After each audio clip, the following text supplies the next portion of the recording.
잘 보이시나요? 네, 잘 보입니다. 네, 반갑습니다. 저는 어, 지금 신입 개발자로 블록체인 관련 기업에서 일을 하고 있고요. 음, 제가 뭐 변명일 수 있겠지만 아직 신입이다 보니 시간이 생각보다 여유가 있지 않더라고요. 그래서 내용이 많이 부족하고 좀 어떻게 보면 되게 수준이 좀 낮겠지만 그래도 좀 양해 부탁드립니다.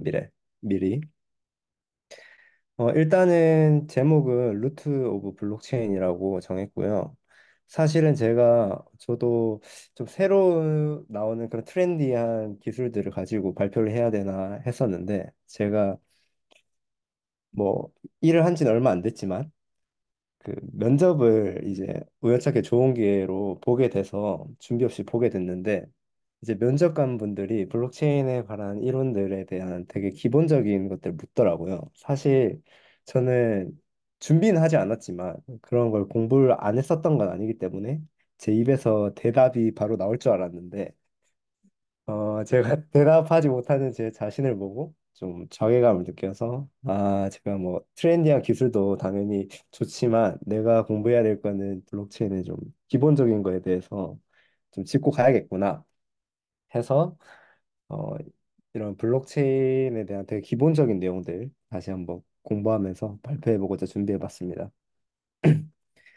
좀, 어, 일단은 먼저 블록체인의 정의부터 살짝 하고 가려고 하는데요. 블록체인은 일단 세 가지 키워드로 정리를 했습니다. 블록이라는 단위로 묶여서 체인 형태로 연결한 분산 원장 기술입니다. 그리고 각 블록은 이전 블록과 암호학적으로 연결되어 있고 이는 해시 함수로 사용해서 이루어집니다. 이제 제가 앞서 말씀드린 분산 원장이라는 거에 대해서 분산 원장이 무엇인가에 대해서 간단하게 설명을 하자면 분산 원장은 데이터를 여러 노드로 분산해서 저장하는 데이터베이스의 한 형태입니다. 중앙 관리자가 존재하지 않고 각 노드가 독립적으로 데이터를 저장하고 검증하는 형태입니다. 이를 통해서 투명성과 보안성을 높입니다. 모든 노드가 동일한 원장 사본을 가지고 있고 원장에 기록된 모든 거래는 모든 노드에서 확인이 가능한 구조입니다. 이렇게 노드가 분산이 되어 있는데 이에 따라서 변조가 어렵게 됩니다. 만약에 한 노드에서 데이터가 변경되더라도 다른 노드의 데이터와 일치하지 않으면 쉽게 감지되는 그런 시스템입니다. 그리고 한 가지 해시 함수인데요. 해시 함수는 임의의 데이터를 고정된 길이의 고유한 출력 값으로 변환하는 함수입니다. 해시 함수의 중요한 특징 중 하나는 동일한 입력은 항상 동일한 해시 값을 생성하지만 입력으로부터 해시 값을 역으로 복원하는 것은 불가능하다는 점입니다. 이를 통해서 데이터의 무결성을 보장할 수 있습니다. 일단 사실 해시 함수 자체를 모르는 건 아니었지만 블록체인 일을 하다 보니까 그 해시 함수를 가지고 트랜잭션들을 다 추적을 해야 되더라고요. 그래서 해시 함수에 대해서 좀 많이 다루게 되는 그런 업계인 것 같습니다. 신입 입장으로서. 그리고 일단은 기본적으로 작업 증명이랑 지분 증명이 있는데 먼저 작업 증명인 POW에 대해서 간단하게 설명해 보도록 하겠습니다. POW는 이제 대표적으로 비트코인의 합의 알고리즘 방식입니다. POW는 새로운 블록을 추가하기 위해서 작업 증명을 요구하는 방식인데, 어, POW에서 새로운 블록을 추가하기 위해서는 어려운 수학적 문제를 해결해야 합니다. 이 문제는 쉽게 검증할 수 있는 방식이지만 해결하는 데 많은 계산과 자원이 필요한 구조입니다. 어, 그리고 이 문제를 해결하는 과정을 많은 사람들이 들어본 채굴이라는 단어로 표현이 됩니다. 문제를 가장 먼저 해결한 노드가 새로운 블록을 추가하고 보상을 받는 형식입니다. 문제는 해시 함수를 사용해서 해결이 되는데 채굴자는 블록의 해시 값이 특정 조건과 일치할 때까지 임의의 숫자인 논스를 변경하면서 해시 값을 계산하는 방식입니다. 다음은 POS입니다. POS는 지분 증명 방식인데요. POW의 대안으로 처음 제안된 합의 알고리즘 방식입니다. 에너지 소비를 줄이고 효율성을 높이기 위해서 고안되었고, POS에서는 블록 생성 권한이 작업량이 아닌 보유 자산에 비례하여 부여됩니다. 작동 원리는 어, POS에서 노드는 자신의 암호화폐 지분을 통해 블록 생성 권한을 얻습니다. 더 많은 지분을 보유한 노드가 새로운 블록을 생성할 가능성이 높아지는 구조입니다. 그리고 블록 생성 권한을 가진 노드를 검증자라고 명칭합니다. 검증자는 자신의 지분을 네트워크에 예치하고 블록을 생성하거나 검증하는 역할을 합니다. 먼저 그래서 끝으로 얘기하자면 POW의 장단점을 먼저 간단하게 설명하자면 POW 작업 증명은 높은 보안성과 검증된 안정성을 가지고 있으나 높은 에너지 소비, 느린 거래 처리 속도가 있습니다. 뭐 라이트닝 네트워크나 비롯한 다양한 이런 블록체인 네트워크에 대한 해결 방안들이 나오고 있긴 하지만 그다지 블록체인 네트워크를 이용하지 않는 그런 다른 서비스들과 비교해서 그다지 효율적이라고는 생각이 아직은 들지 않는 부분인 것 같습니다. POS도 마찬가지로 POS는 낮은 에너지 소비와 더 빠른 거래 처리 속도라는 장점을 가지고 있지만 초기 부의 집중 문제라는 점을 가지고 있습니다. 그 다음은 트랜잭션인데요.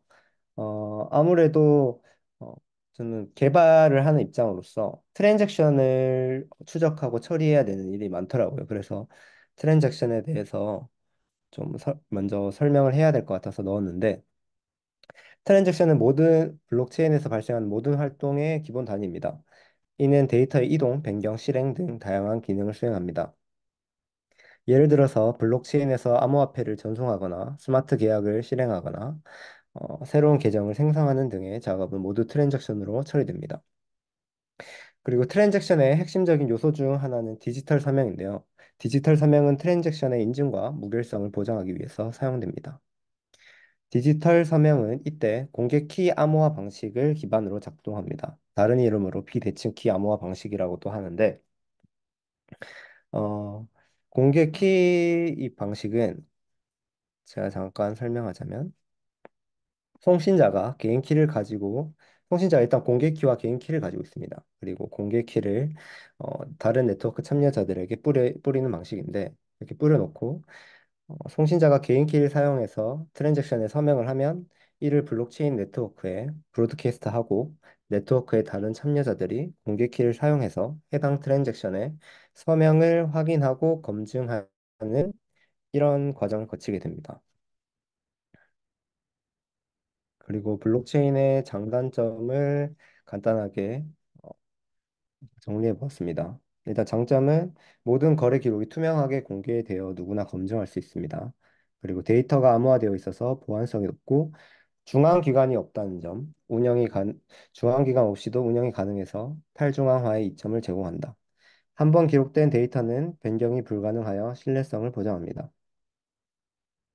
단점으로는 이제 지금 이거보다도 더 많은 것들이 있긴 하겠지만 먼저 간단하게 정리해 보자면, 확장성 문제로 인해서 많은 거래를 빠르게 처리하기가 어렵습니다. POW와 같은 합의 알고리즘은 많은 에너지를 소비하고 블록체인의 법적 규제 문제가 아직 해결되지 않은 게 우리나라에서는 더 특히 많다는 점이 있는 것 같습니다. 제가 먼저 끝인데요. 제가 너무 준비한 게 적어서 이번에 면접을 보게 됐을 때 면접관 분이 저를 면접을 거의 1시간 40분을 봐주셨거든요. 그때 본인에 대한 그런 비전들을 되게 설명을 해주셨었는데 그게 되게 와닿더라고요. 그래서 그거에 대해서 같이 제가 얘기를 해보면 좋을 것 같아서 저의 견해랑 그분의 견해도 제가 들었을 때 되게 좋았어서, 그분은 본인을 약간 비트코인에 미쳐있는 사람이라고 되게 설명을 해주셨는데요. 맨 처음에 이제 블록체인에서 되게 오랫동안 일을 하신 분이셨어요. 어느 업계에서. 근데 자신이 오랜 기간 동안 일해 보니까 블록체인이 진짜가 아니더라. 비트코인이 진짜더라. 이렇게 말씀을 해주셨는데, 그 이유가 이제 일단은 먼저 작업 증명이라는 이것을 이용하는 것 자체가 굉장히 큰 그게 되게 중요한 포인트였더라고요. 일단은 지분 증명이란 걸 저한테 되게 극단적으로 설명을 해주셨었는데, 극단적으로 이렇게 빌딩 하나를, 건물 하나를 가리키면서 지분 증명은 극단적으로 얘기했을 때 저 건물 안에서 모든 합의와 처리가 다 일어날 수 있게 된다. 그래서 어떻게 보면 인간이 창작할 수 있는 거대한 창작물이 올라가기가 힘들다.